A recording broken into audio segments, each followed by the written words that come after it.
It is one of the longest and loudest debates in modern history, a conflict that survived revolutions, collapsed empires, drained superpowers, and divided the world for generations.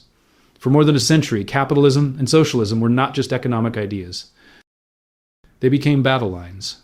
And behind political speeches, worker protests, economic crises, and proxy wars, this argument quietly shaped the world we live in today. But here's the part almost no one talks about. Neither system ever worked the way the textbooks promised. Not fully. Not cleanly. Not anywhere. And whenever pressure arrived, war, famine, inflation, collapse, reality exposed the cracks. Welcome to Chrono Finance, where money, power, and human behavior collide, and where nothing is ever as simple as it looks. The story starts long before anyone used the words capitalism or socialism. For most of human history, there was no real economy in the modern sense. There was survival. Kings ruled by divine claim, landlords owned nearly everything, and peasants produced just enough to stay alive. Progress moved slowly, painfully slowly. For thousands of years, wealth was a zero-sum game. If one person rose, someone else fell. Growth was limited, productivity barely changed, and the idea that ordinary people could grow rich through innovation or trade would have sounded absurd, and everything broke open. The Industrial Revolution changed the rules.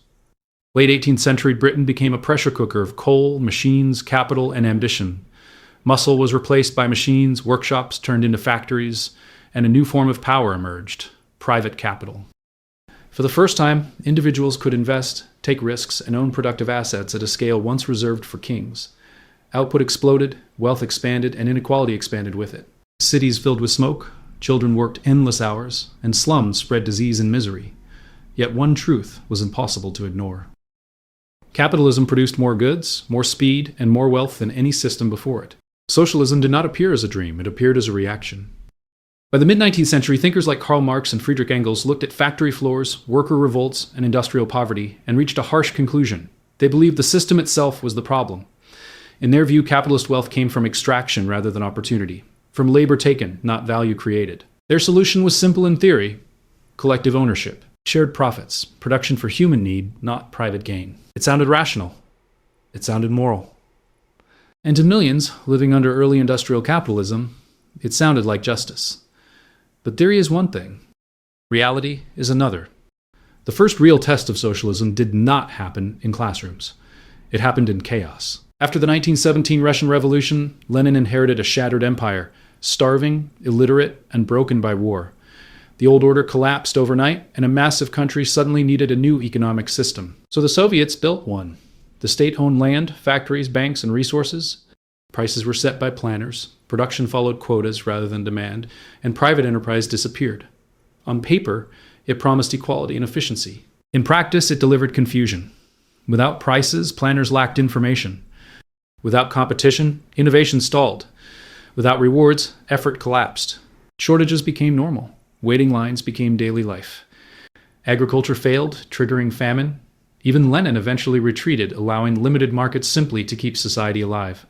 Yet socialism remained appealing because capitalism had its own disaster. By the early 20th century, capitalism had created enormous wealth, but distributed it poorly.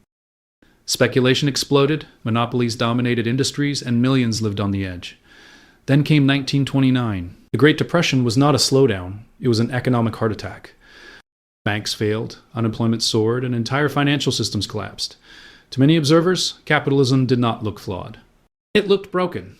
By the 1930s, the truth was uncomfortable. Socialism promised equality, but produced scarcity. Capitalism promised prosperity, but produced collapse. Then history forced a stress test: World War II. Every major economy was pushed to its limits. The Soviet Union mobilized rapidly through centralized control. The United States transformed private industry into a production machine through coordination and incentives. After the war, ideology mattered less than results. From 1945 to 1991, the world became a laboratory. Central planning versus regulated markets, state control versus private enterprise supported by safety nets. The outcomes were visible.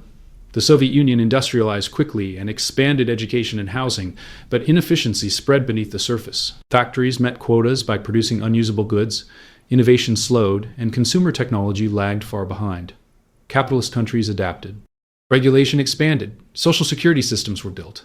Unemployment insurance and public investment softened the shocks. Capitalism did not become fair, but it became survivable. And that ability to adapt made the difference. By the late 1980s, the gap was obvious. Western living standards surged, while the Soviet economy stalled. The Cold War did not end with bombs. It ended with empty shelves. A system designed to eliminate inequality created new elites. Bureaucrats replaced capitalists, and power simply changed hands. But capitalism's victory was short-lived.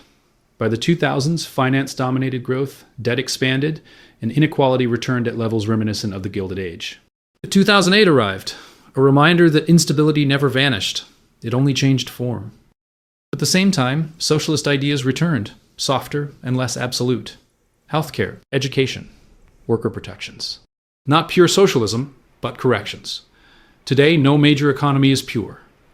Scandinavia runs markets with strong safety nets. The United States drives innovation alongside deep inequality. China blends private growth with state control. Every system is a hybrid, not because ideology failed, but because reality demanded compromise.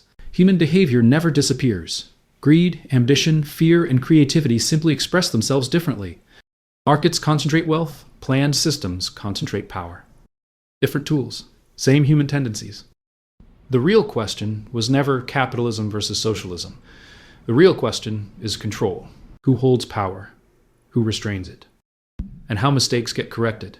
History gives a clear answer. The system that adapts survives, and every generation must renegotiate that balance, because power never disappears. It only changes hands, and that's the moment the ledger outvotes the ideology.